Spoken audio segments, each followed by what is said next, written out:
a los maestros Paco Cruz y Jaime Hernández por su paciencia. El maestro Paco Cruz, ya lo sabe, más de 47 años en el periodismo, autor de una larga lista de libros. Le recomiendo sus dos más recientes, Las Damas del Poder y García Luna, El Señor de la Muerte. Por cierto, Héctor Aguilar Camín habla de que creció la corrupción con AMLO y no se dio cuenta de los nexos corruptos de García Luna con el crimen organizado.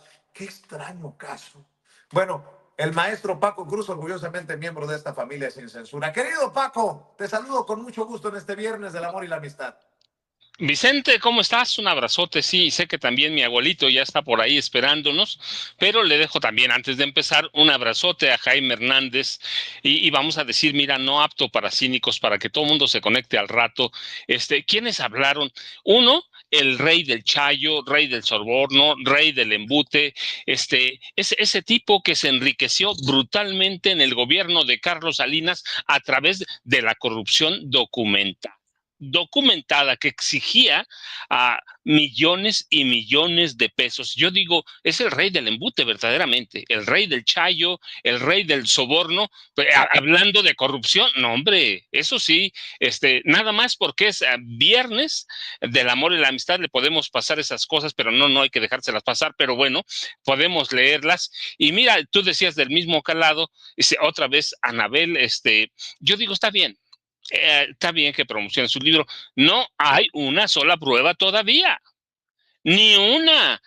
Mira, y no es defensa de Andrés Manuel López Obrador, el expresidente o el presidente López Obrador se puede defender solito, se puede defender. La mejor defensa de Andrés Manuel López Obrador se dio en julio pasado. Si hablamos de corrupción, si hablamos de narcos, de lo que hablemos, la mejor defensa de Andrés Manuel López Obrador fue el día de las elecciones. Prácticamente el movimiento que él creó barrió en este país. Y el otro, pues es un pobre, mira, es un pobre tipo que yo te digo, para mí es el rey del soborno, que representa verdaderamente él con Krause lo que son la élite, y digo entre comillas todo esto, élite intelectual de este país, los reyes del soborno. Y pues Anabel otra vez, pues está bien que lo pruebe. Uno, en este país, mira, uno puede decir lo que sea, justamente escribir también lo que sea, no hay problema. La cuestión es probarlo. Hoy, ¿cuándo salió ese libro? ¿El año pasado? Poco más de un año salió, o a lo mejor más. La verdad es que yo lo empecé a leer y la verdad es que lo hice a un lado. La verdad, ¿para qué voy a mentir? Por aquí lo tengo. Lo empecé a leer, lo hice a un lado. ¿A dónde están las pruebas? Yo todavía hoy ni la DEA ni nada, y tanto Anabel, por ejemplo, como Héctor Aguilar Camín, o están dejando de lado, o no vieron, o no escucharon, o les pasó de noche que lo que presentó el gobierno de Donald Trump para señalar al gobierno como narcogobierno, al gobierno federal, un narcoestado, fue a Genaro García Luna. El hombre que controló el crimen organizado, mira, no solo el narcotráfico, el crimen organizado para Vicente Fox, para Felipe Calderón y para Enrique Peña Nieto. Y que allí sí hay pruebas. Y todavía ni Anabel, ni Aguilar Camín, ni otros tantos como ellos han presentado una prueba. Y no se trata de defender a López Obrador, él se puede defender solo. Solito se puede defender y se ha defendido. Pero, pues bueno, es el Día del Amor y la Amistad. Ojalá se vende. Bueno, mira, se va a vender mucho el libro de Anabel porque en la derecha, yo te lo digo porque siempre lo he dicho así. De pronto me arrepiento, pero no, y me acuerdo de lo que vivimos y digo, no, así lo dije. Anabel es una periodista igual que Héctor Aguilar Camín, un intelectual que escriben para una derecha pendeja, que compran lo que sea y se van a enriquecer. Porque en este país hay una clase de derecha que está esperando para consumir eso, cosas de ficción que no puedes probar, y pues estamos en una democracia, Vicente, y pueden decir lo que sea, hablar lo que sea, así que es Día del Amor y de la Amistad, Vicente. Hay que divertirnos un rato con Jaime. Antes de saludar al maestro Jaime Hernández, Veo que están informando desde Estados Unidos que fiscales generales de 14 estados están demandando a Elon Musk, a esta agencia llamada DOGE, y al presidente Donald Trump por el excesivo poder que ejerce, acusando que viola la Constitución. Y precisamente sobre violar Constitución, preceptos, valores, lo que ha publicado Ricardo Monreal sobre la posible designación por parte de Estados Unidos de cárteles mexicanos como organizaciones terroristas extranjeras. Vamos a ver y escuchar lo que dice el coordinador de los diputados de Morena en la Cámara Baja y el presidente de la Junta de Coordinación Política ahí en la Cámara de Diputados. In a world filled with nasal congestion, one hero rises. Afrin No Drip. Experience ridiculously powerful nasal congestion relief in seconds. No drips, no mess, just unblocked breathing. Whether it's allergies or a cold, Afrin is your go-to solution for nasal congestion. Afrin, the wow is real. Use as directed. Organizaciones criminales no mexicanas podrían ser el Clan del Golfo de Colombia, la Mara Salvatrucha El Salvador y el Tren de Aragua de Venezuela. Es la primera vez en más de 200 años de historia de las relaciones entre México y Estados Unidos que sucedería algo así.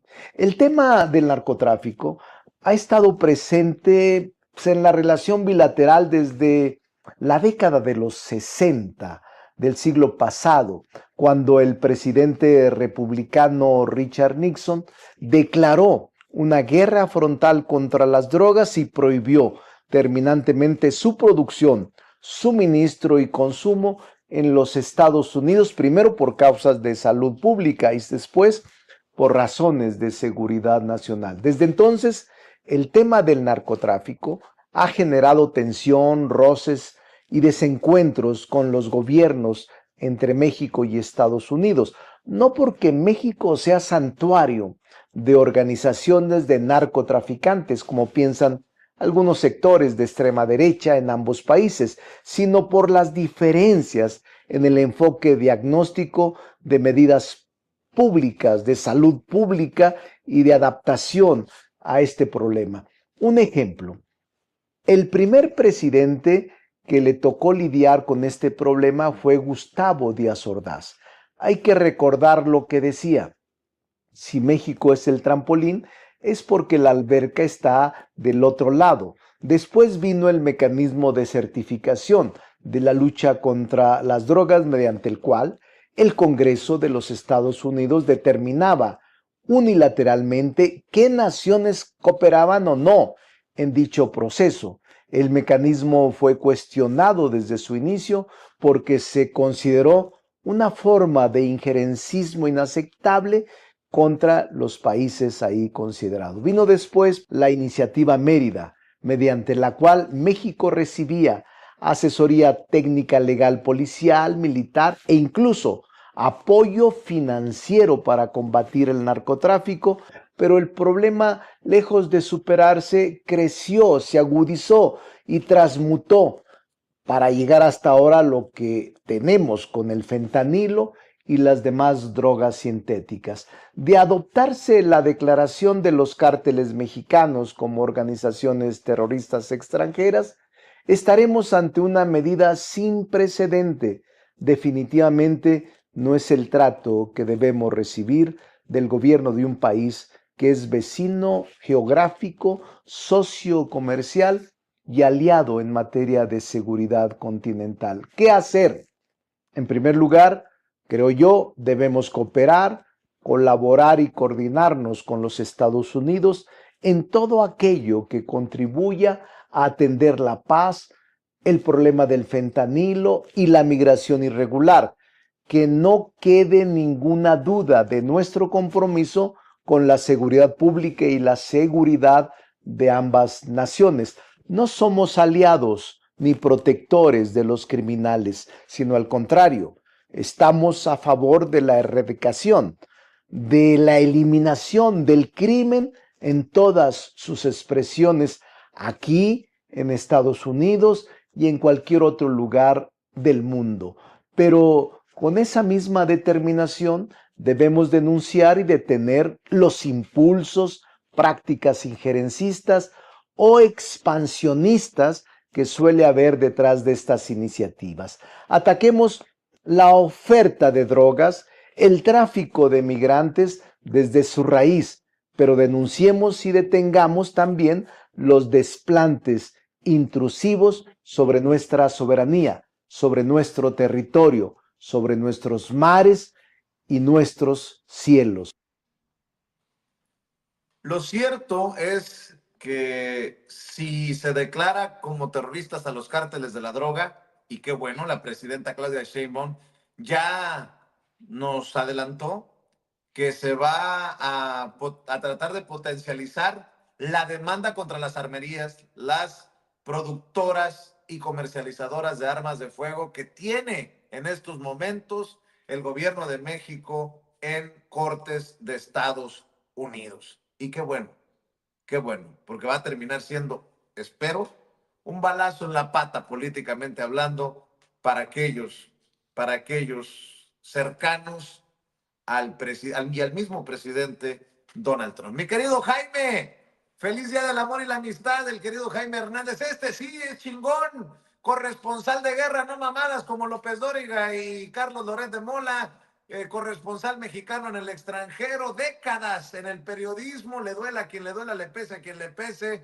fundador y conductor de su espacio en YouTube, no apto para cínicos. For the ones who get it done, the most important part is the one you need now. And the best partner is the one who can deliver. That's why Meter en pleitos, ahí dense de bastonazos ustedes. Mi querido Jaime, ¿cómo estás? Miren, para los dos. Nada más porque es el Día del Amor, cabrones. Paz y amor. Paz y amor. Los quiero mucho. Amor, amor, amor. Nació de mí, nació de ti. Ay, perdón. Es que a mi perro no le gusta que cante. Queridos amigos, feliz Día del Amor y la Esperanza. Oye, ya vi tu rancho, Vicente. ¿Qué ranchote te compraste ahí en Sonora? Oye, seguro que no te lo compraste con la lana que te dio el USA. Híjole, tremendo rancho. No. Hazme la buena, cabrón. Oye, la gente no aguanta ni que hay comerciales en la transmisión. Por cierto, voy a aprovechar para decirles, apóyennos Sin Censura. Es lo que hace YouTube, ponernos comerciales. Espero que eso también venga acompañado de una lanita que nos pague YouTube. No sé por qué se vinieron hoy más comerciales que nunca en la transmisión y espero que sea algo positivo y si lo que quieren es afectar nuestro tráfico, pues que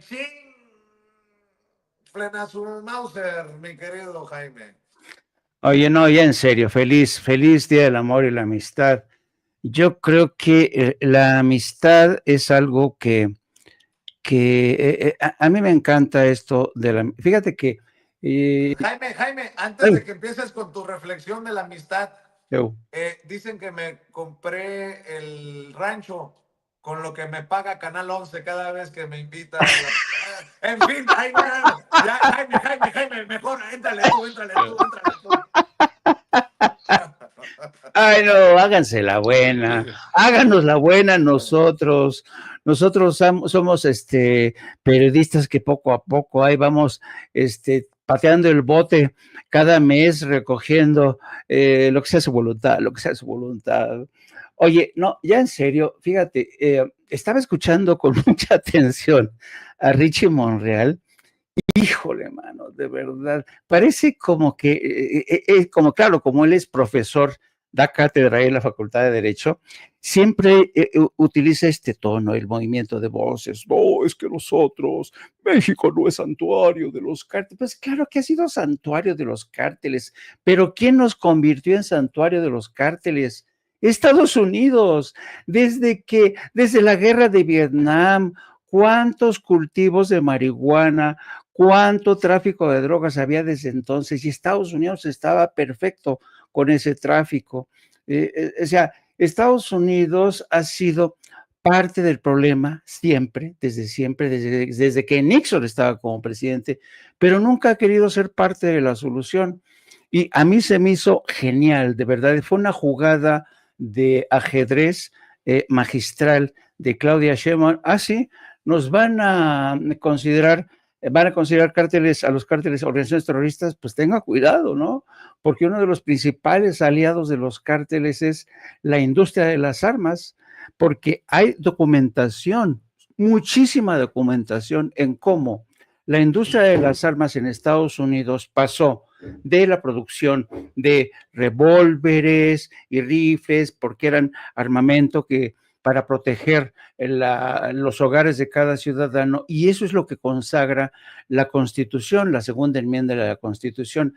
Pero la segunda enmienda de la Constitución nunca le dio la bendición al proceso de transformación de la industria armamentista que han denunciado muchísimas organizaciones. La industria de las armas se transformó para responder a la demanda de los carteles. Empezaron con rifles de asalto, ya saben, copias del AK-47, en fin, toda esa industria, porque ellos sabían que había una demanda de los cárteles de la droga que se enfrentaban entre sí, entonces dicen, por ahí vamos a darle. Y empezó a multiplicarse, a transformarse toda la industria de las armas, y además, ¿qué pasa con las legislaciones de todos los estados fronterizos? Texas, que es el más permisivo, es ahí donde se concentran el mayor número de armerías, más de 9,000 armerías, ¿no? Y luego, fíjense, el Partido Republicano, que es aliado, y el Partido Demócrata también, de la Asociación Nacional del Rifle. No pagues el próximo mes de tu seguro de auto hasta que veas esto. Tu aseguradora no quiere. De la industria del tabaco, el armamento y el alcohol, hay documentación de sobra que se demuestra cómo el Partido Republicano, sobre todo, decidieron asfixiar a esa agencia. ¿Con qué fin? Para que no tuviera agentes, para que no tuviera equipo suficiente. Ahora la ATF sigue en muchos casos reportando el robo, el trasiego de armas a patita, es decir, a mano. No tienen a veces ni sistemas ni programas computarizados. Ha habido una conspiración desde dentro del gobierno de Estados Unidos, desde los partidos políticos que reciben financiamiento de la Asociación Nacional del Rifle. Así es que Estados Unidos ha sido el aliado de los cárteles, es un aliado y además, lo que no se ha dicho, la corrupción que hay de los agentes de Customs and Border Patrol de la Agencia de Inmigración de Aduanas. ¿Cuánta gente se ha sobornado? Están documentados los casos de robo de armamento de los almacenes de la Guardia Nacional. Hay información así. Así es que yo creo que el gobierno de México hizo muy bien. Es cuestión de andar peinando, revisando, y se van a encontrar información que pueda sustanciar realmente la ampliación de la demanda que ya presentó México para hacerla extensiva, como dicen los gringos, by proxy, a los señores que producen la industria de las armas, a los partidos políticos que han conspirado para jibarizar, enanizar a la ATF y a los elementos de la Guardia Nacional que permitieron el robo de armamento, a los agentes de la patrulla fronteriza que han permitido el trasiego de continuo de armamento, lo mismo que han permitido el trasiego de fentanilo, porque la mayoría de los cruces fronterizos de México a Estados Unidos que realizan con fentanilo lo hacen ciudadanos de Estados Unidos. Entonces, a mí se me hizo estupendo todo esto. Pero la visión que nos ofreció Ricardo Monreal, esta visión de nosotros no fuimos, si te vienen a decir que yo fui, no les hagas caso, no, es un problema mucho más complejo y que ha cruzado la frontera hacia ambos lados de la frontera, queridos amigos. Yo también los quiero saludar con muchísimo gusto, queridos amigos, y felicitarles por el Día del Amor y la Amistad. Acabamos de, ya saben, ¿no? De pronto se nos va la transmisión ahí con Vicente. Sigues poniendo el corazoncito. Está muy enamorado don David desde muy, muy temprano. Ya tiene lista su reservación para los mejores motelillos ahí en el área de Chicago. Y bueno, pues los saludo con mucho gusto. Me sumo a esta transmisión. Me da mucho la atención esto que se plantea también en la mañanera y y creo que vale la pena que analicemos a profundidad cómo es que la doctora Claudia Sheinbaum no solo le voltea la tortilla de esta forma al gobierno de los Estados Unidos, me da la impresión de que una vez más nos damos cuenta de una reverenda cagada en la que incurre el gobierno de Estados Unidos al intentar designar a los cárteles de la droga como terroristas. Y es en algo que no habíamos pensado, que no habíamos analizado a profundidad, pero que lo cachó perfectamente la doctora Claudia Sheinbaum.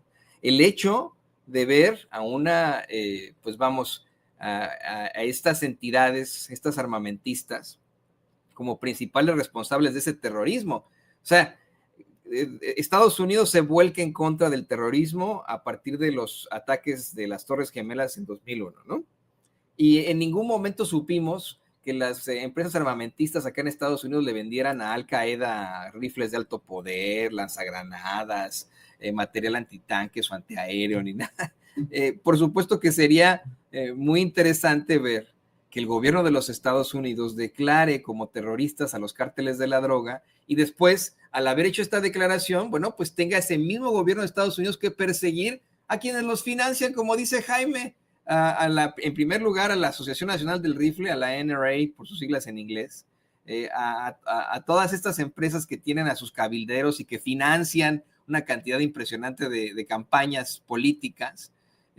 A eso se van a enfrentar en medio pues de una serie de determinaciones bien cuestionables, de enfrentamientos constantes en contra de China. Ahora está medio rara la relación con Rusia, supuestamente ahí se echaron sus buenos vodkas Donald Trump y Putin para llegar a la resolución en la que pero para nada incluyeron al chumel ucraniano Zelensky, y hoy, bueno, pues hoy yo creo, Paco, vamos contigo. Creo que seguramente se han de estar pensando en el gabinete de Trump, la regamos con eso de designar los cárteles como terroristas porque vamos a tener que perseguir a nuestras armamentistas, vamos a tener que impulsar cargos en contra de ellos. ¿Qué opinas, Paco?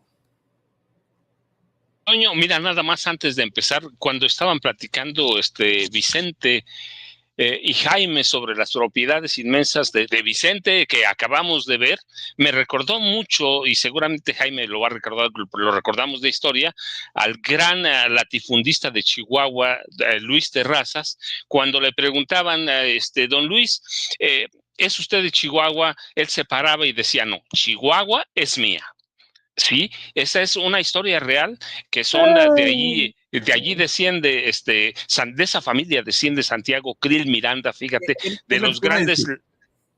Sí, son los grandes latifundistas de Chihuahua, y eso decía Luis Terrazas. Mira, pues yo viví 4 años y medio ya en Chihuahua, en Ciudad Juárez en concreto, y ese es el gran latifundista. Pero me estaba recordando ahora, a propósito de los señalamientos de lo que cobra Vicente en Canal 11, y de todas esas propiedades que vale la pena hoy hablar de eso, es viernes. Pero bueno, mira, regresando a lo otro, Toño, bueno, mira, así se paró Vicente seguramente en la punta de la montaña, dijo, todo eso, yo no soy de Sonora, Sonora es mío.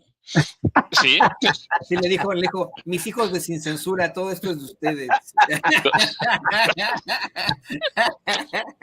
Observen bien nuestro dominio. Pero mira, bueno, pasando al otro tema, la cuestión es que sí, la presidenta, Jaime dice bien, What has lasted 5,000 years was one. Problema, perdón, no es problema, el tema central es que Estados Unidos no está pensando nada. Es decir, hay gente en el gobierno de Estados Unidos que la mayoría de los colaboradores cercanos a Trump no está pensando nada, están actuando impulsivamente, porque así son burros, y lo digo con mucho respeto para los jumentos que no tienen nada que ver en este asunto. En el gobierno de Trump no están pensando nada. Nada, están actuando impulsivamente como les va dictando lo que piensan. Bueno, si piensan, que yo digo no piensan, bueno, las ideas que les lleguen, no están pensando en las cuestiones de narcotráfico, no están pensando en migración, no están pensando en cuestiones del tráfico de armas, no están pensando, no tienen un proyecto de gobierno. No lo tienen porque así, nosotros ya tenemos la historia. A partir de Miguel de Madrid nunca tuvimos gobierno. Bueno, pues lo está pasando en Argentina. La cosa es, dije esto en campaña, pues lo voy a cumplir. Verdaderamente, mira, por ejemplo, tiene razón la presidenta y Jaime lo desnudó muy bien, lo mapeó completo. Imagina que los declaran grupos terroristas. Y entonces México viene con una demanda contra las armerías, justamente porque yo he insistido, si tienen poder los grupos del crimen organizado, no solo del narco, si tienen poder es por algo, no es por el dinero que han acumulado, que eso es una parte que les sirve para corromper, para sobornar. Si tienen poder es porque pueden comprar armamentos. Porque hay un tráfico ilegal de armas, porque también hay tráfico documentado legal o controlado, porque hay tráfico de armas. Eso es lo que le da poder. Y les da más poder porque tienen acceso a conseguir armas que fuera de lo convencionales, de rifles de asalto. No, tienen misiles. Tienen lanzagranadas, tienen un tipo de ametralladora, la Barrett 50, que puede derribar helicópteros. Es decir, sí hay espacio para demandar al gobierno de Estados Unidos, para demandar a las armerías. Ahora, ¿cuánto va a impactar? Bueno, de momento en el gobierno de Estados Unidos no les importa nada. Lo que les importa es cumplir con las locuras, los caprichos de Donald Trump. Y si él dice, mañana voy a cumplir aquí, a construir 500 kilómetros de muro fronterizo, pues mañana va a tener el ejército. Nunca un presidente, y vaya que Estados Unidos, igual que México, lo he dicho, ha tenido presidentes ignorantes, insoportables, como Ronald Reagan, por ejemplo, ¿sí? Están actuando a capricho, no están viendo a futuro, ni siquiera para Estados Unidos, por ejemplo, su inflación ya les empezó a pegar. Imagina en el momento que verdaderamente les falte todavía más, que ya empezaron a notarlo, más mano de obra de migrantes. Eso va a ser un desastre, no por el campo, porque lo hemos dicho aquí, si la comunidad latina hispanoparlante en Estados Unidos tiene una economía de 3.6 billones de dólares. Y eso es una locura, así que no están pensando, están actuando por caprichos y están haciendo lo mismo que hacía Adolfo Hitler, lo que hacía Francisco Franco, lo que hacía Benito Mussolini, lo que hacía Pinochet. Están tratando de sacar lo que ellos quieren sacar, incluida la pobreza. Así que la presidenta ha visto un problema y hay un problema serio, sí, eso, el de las armerías, pero pues hay que recordar, si Estados Unidos tiene dos grandes economías que no quieren ver tampoco las armas, la economía de las armas y las armas desde las pequeñas hasta las no convencionales que le están entregando, por ejemplo, a Ucrania o que le están entregando a Benjamín Netanyahu.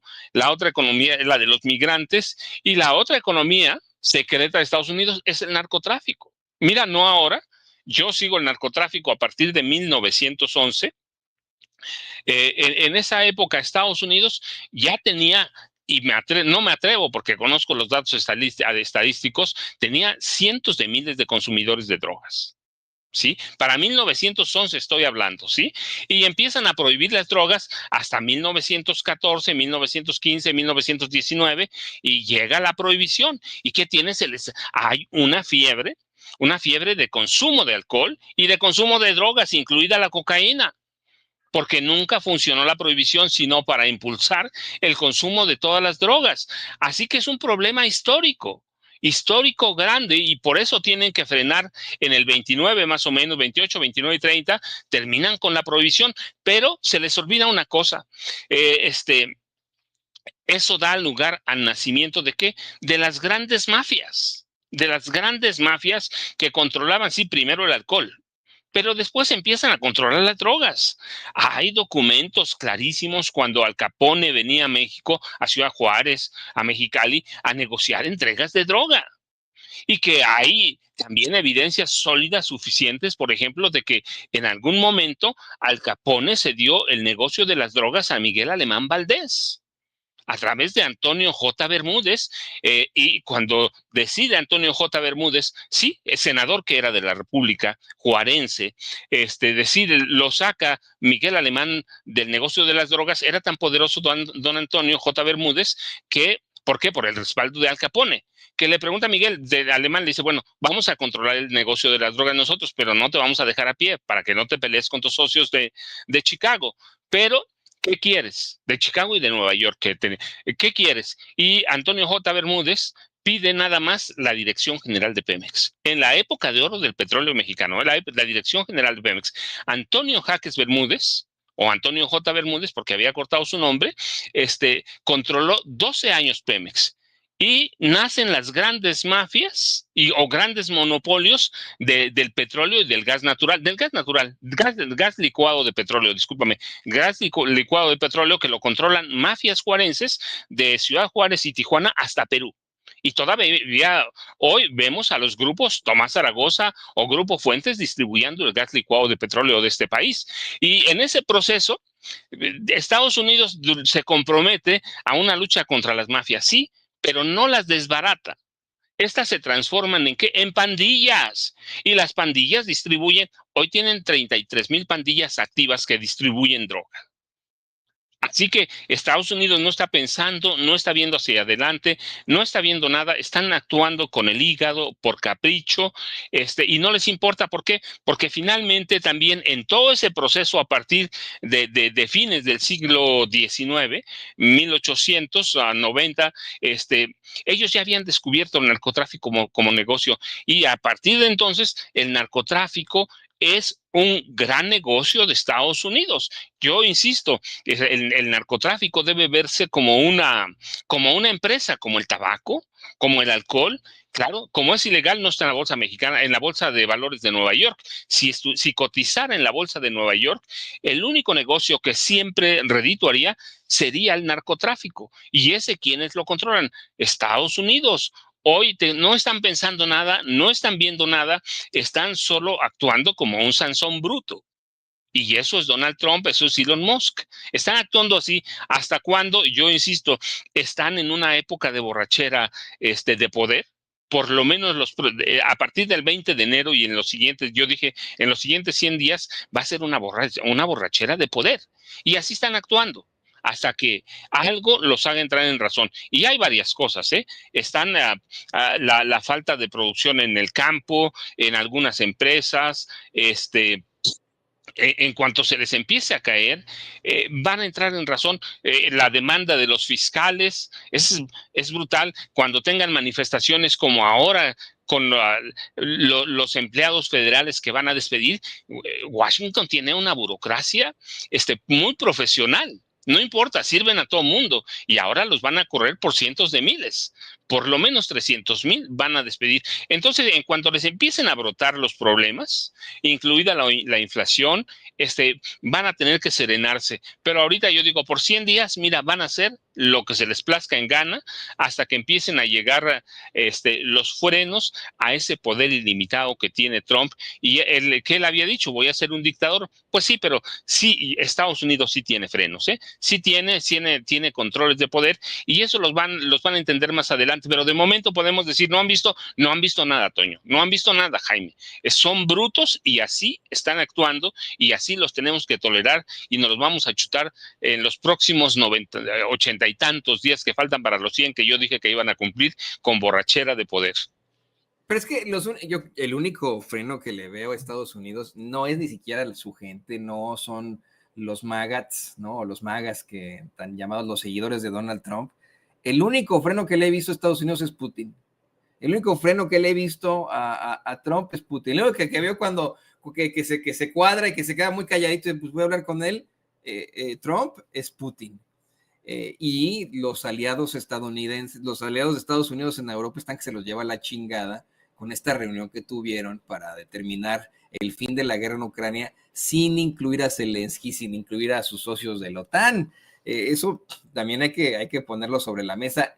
El problema no solamente es con México, con Canadá, no solamente es en el caso de Dinamarca con Groenlandia, no es al hablar de aranceles y declarar su enemistad con todo el mundo, es de verdad una locura absoluta en cuanto a todos. Como bien dice Paco, pareciera que efectivamente la única intención de Estados Unidos en estos momentos es cumplir con las estupideces de Trump, pero quien le estaría poniendo en todo caso ese freno, querido Jaime, creo que es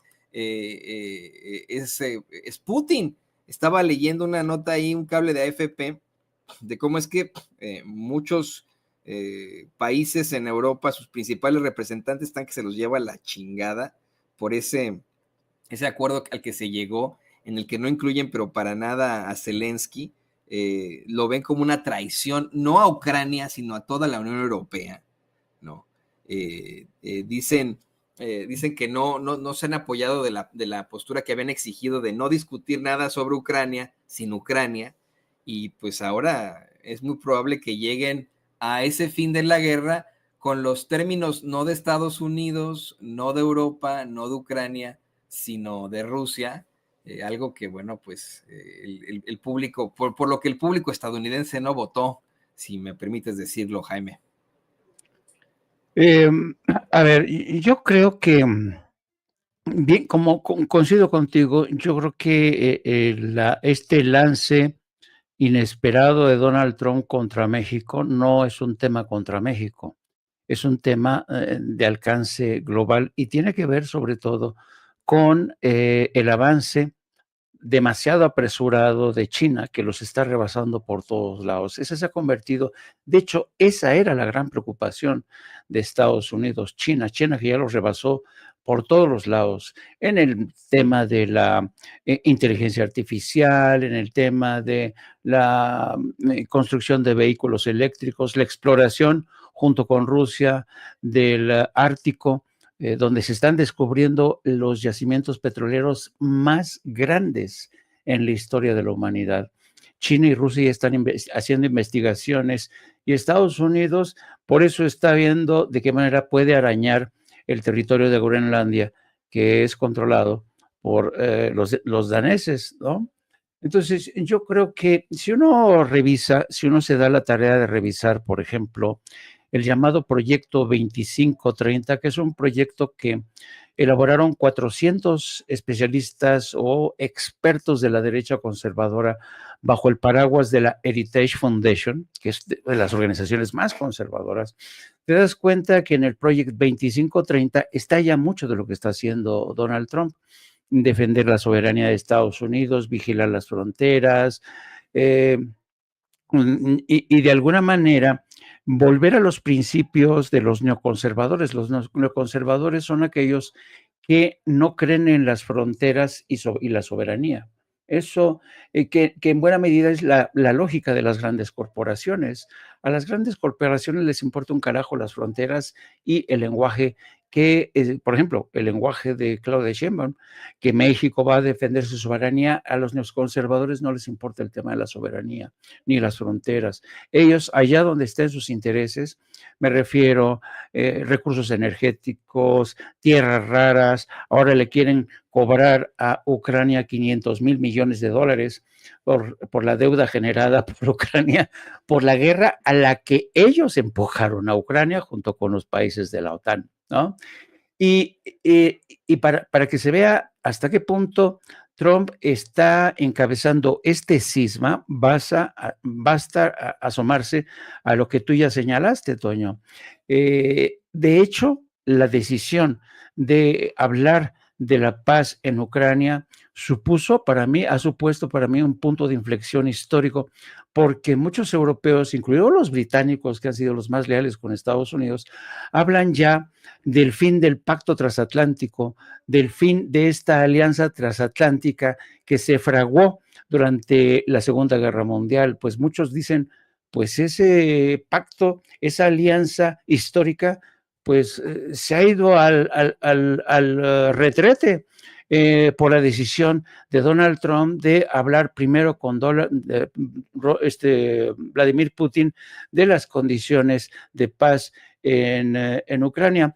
Estaba viendo hace unos momentos unas declaraciones realmente patéticas. Pobre de el señor Zelensky, está llorando por las esquinas como la muñeca fea porque lo han marginado de todo el proceso de negociación.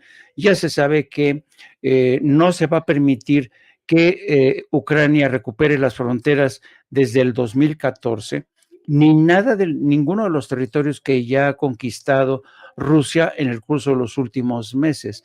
Prácticamente dejan a Zelensky a merced de los lobos, es decir, de su propia población. Hay 7 millones de desplazados ucranianos en todo el mundo. 7 millones. O sea, ustedes imaginan la traición que supone para muchos ucranianos la forma en que Estados Unidos les ha dado una puñalada trapera y la forma en que Zelensky es tratado pues como un convidado de piedra desde el principio. Y a pesar de que se le advirtió a Zelensky, ¿saben quién fue el gran instigador? Porque Zelensky estaba dispuesto más o menos a tener conversaciones, pero uno de los grandes instigadores para que Zelensky se arrojara en brazos de esta guerra fue el señor, ¿cómo se llama? Boris, el primer ministro británico, Boris Johnson. Boris Johnson fue en un viaje de emergencia, pero decirle, no te eches para atrás, vamos a entrarle al conflicto con la promesa de que la Unión Europea y Estados Unidos junto con Biden lo iban a apadrinar. Pues claro, ahora el principal argumento que ven toda la gente que está rodeando a Trump es: hemos gastado demasiado en esa guerra, más de 100,000 millones de dólares. El volumen de la deuda de Estados Unidos ya es muy preocupante.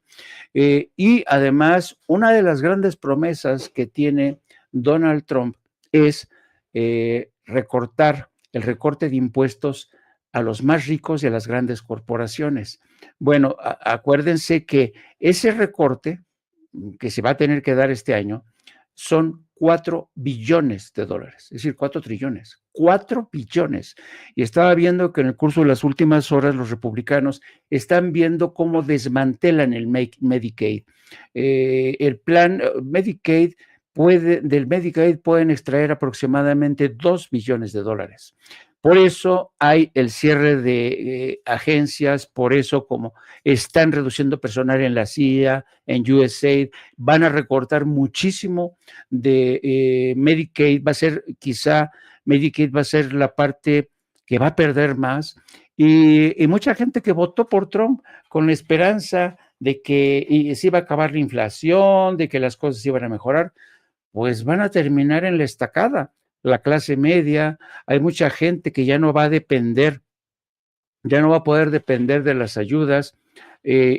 Alguien hacía el cálculo ayer de cuánto se está llevando Elon Musk durante esta administración por día. Se está llevando por día 8 millones de dólares. Elon Musk, con todos los contratos que tiene, con todo su trabajo que está haciendo al frente de esta oficina para la eficiencia gubernamental, DOGE, que se le llama, o DOGE, y realmente es preocupante tanto a nivel doméstico como a nivel externo lo que está haciendo este hombre. Donald Trump le ha dejado las manos libres a este hombre para que haga lo que se le pega la gana, pero teniendo como carta de navegación, podríamos decir, la famosa agenda o el proyecto 2530, que desde que estaba en campaña Trump dijo, no, yo no tengo nada que ver con ese proyecto, no es parte de mi agenda.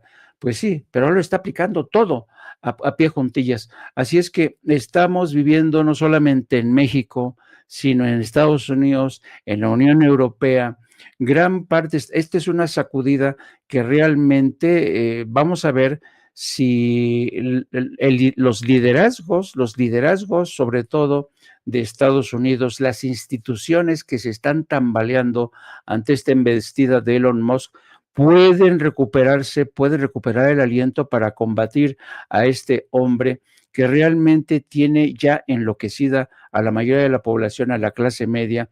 Los ricos, Wall Street, están felices porque saben que, porque acuérdense que el primer recorte se produjo en 2017, el recorte que es precisamente Trump, y vencen en este 2025. De ahí el apuro por sacar esos 4 billones de donde sea. Así es que ya veo a Elon Musk volteando de patas a los trabajadores para ver cuántos centavitos le saca del bolsillo para pagar esos 4 billones de dólares para el recorte de impuestos de los más ricos y de las grandes corporaciones. Y son malvados, son nefarios en lo absoluto. Se dio a conocer que el Departamento de Estado iba a invertir 400 millones de dólares en vehículos blindados.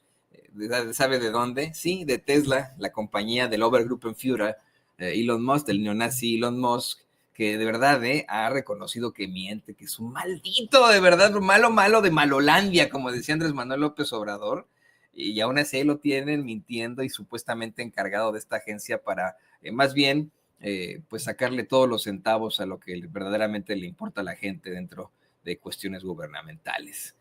Queridos amigos, a gusto, qué plática tan sabrosa. Yo quiero agradecerles que se hayan sumado a este programa, a esta edición de Sin Censura, en un día muy amoroso y muy amistoso, y les pido por favor que también pues nos compartan sus redes sociales para pues andar en la misma sintonía. Estábamos contigo, Jaime, por favor compártenos tus redes sociales y qué van a andar haciendo ahí en No Apto para Cínicos. Pues hoy ya estamos a 1 hora 10 minutos de entrar al aire con Apto para Cínicos. Ayer estábamos al aire precisamente en el último tramo del debate del Tribunal Supremo, que, válgame Dios, que se conformó todo en una ceremonia de la confusión.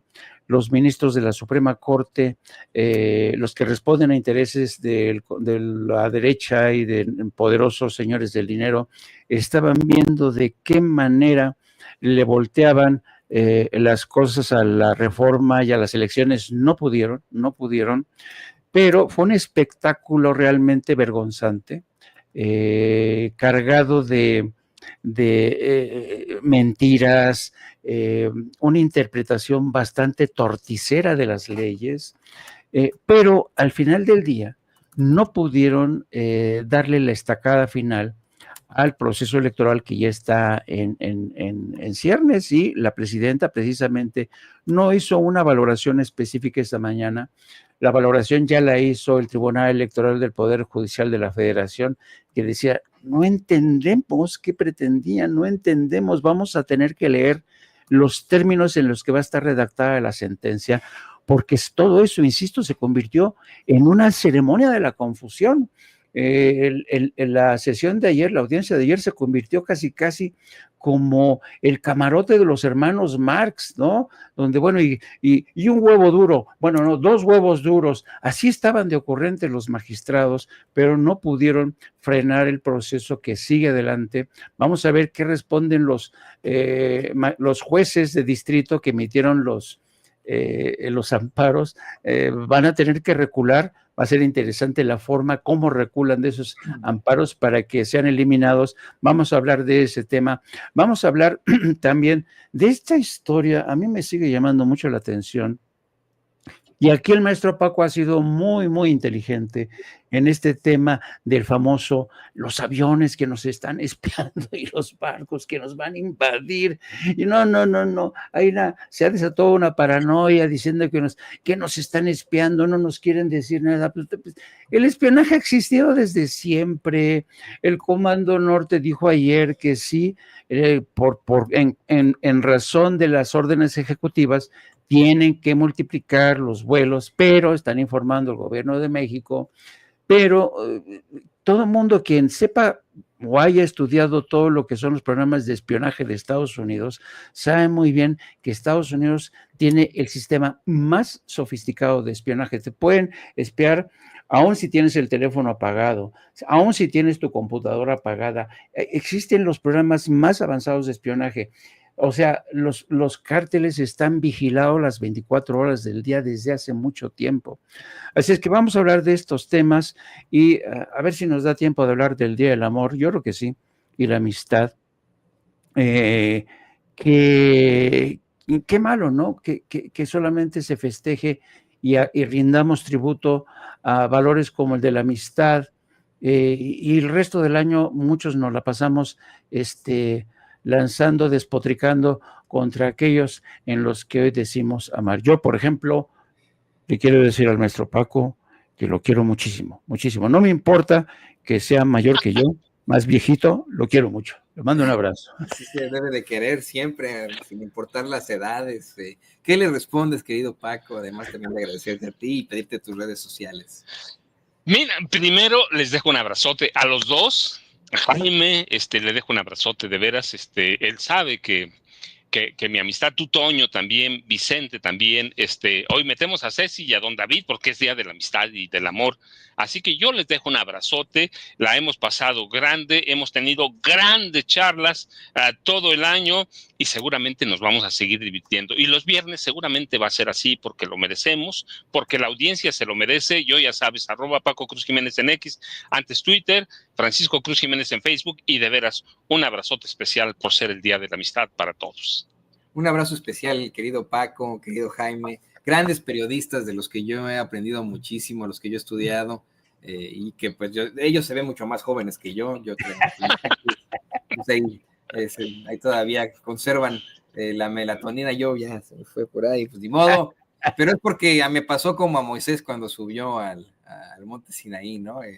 ¿Se acuerda esa película de Charlton Heston? La que subía al monte y bajaba todo canosón, pues igual, ¿no? Así nos pasa aquí en Sin Censura con lo que nos asustamos. Queridos amigos, muchas gracias y pues muy feliz Día del Amor y la Amistad a Paco Cruz, a Jaime Hernández aquí en Sin Censura.